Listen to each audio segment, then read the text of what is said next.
ଯାଜପୁର ଜିଲ୍ଲା ଧର୍ମଶାଳାରେ ଝାଡ଼ାବାନ୍ତି ଆତଙ୍କ ଆଉ ଜଣେ ଯୁବକଙ୍କ ମୃତ୍ୟୁ 7ରୁ ଅଧିକ ଆକ୍ରାନ୍ତ ମୃତକ ହେଲେ ରାଇଛନ୍ଦା ପଞ୍ଚାୟତର ବାରକଣା ଗାଁର ବିପିନ ସାହୁ 2 ଦିନ ହେବ ଝାଡ଼ାବାନ୍ତିରେ ଆକ୍ରାନ୍ତ ହୋଇ କବାଡ଼ବନ୍ଧ ମେଡିକାଲରେ ଭର୍ତ୍ତି ହୋଇଥିଲେ। ସେ ହସ୍ପିଟାଲରୁ ଚିକିତ୍ସିତ ହୋଇ ଘରକୁ ଫେରୁଥିଲେ। ଗତକାଲି ପୁଣି ଝାଡ଼ାବାନ୍ତି ହେବାରୁ ଆଜି ସକାଳୁ ପୁଣି ମେଡିକାଲ ନିଆଯାଇଥିଲେ।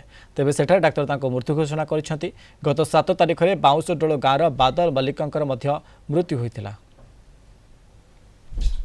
7-8ଟା ଝାଡ଼ା ଗଲା ବାନ୍ତି भी थोड़ा होइଥିଲା। से पुतुरा काली पहर दिन राति झाड़ा बांती टिके हला बांती हला पर काली मेडिकल आनिक आसिलु सेठी सारे ट्रीटमेंट कले ट्रीटमेंट करके सालानी इंजेक्शन सब देले ताको तापर टिके कम ये लागला पर ताको नै गलो घर को घर नेला पर फेरे राति ताको औषध औषध राति देलु नै कि दबा पर फेरे काली राति झाड़ा ये मत भयर आ कही ना मेडिकल नहीं गए सका आप 6:30 आम्बुलांस को फोन कलु आम्बुलांस गला बाटर कौटी डेट हो गला डॉक्टर कहले डेट हो आम कौन जानचु आज्ञा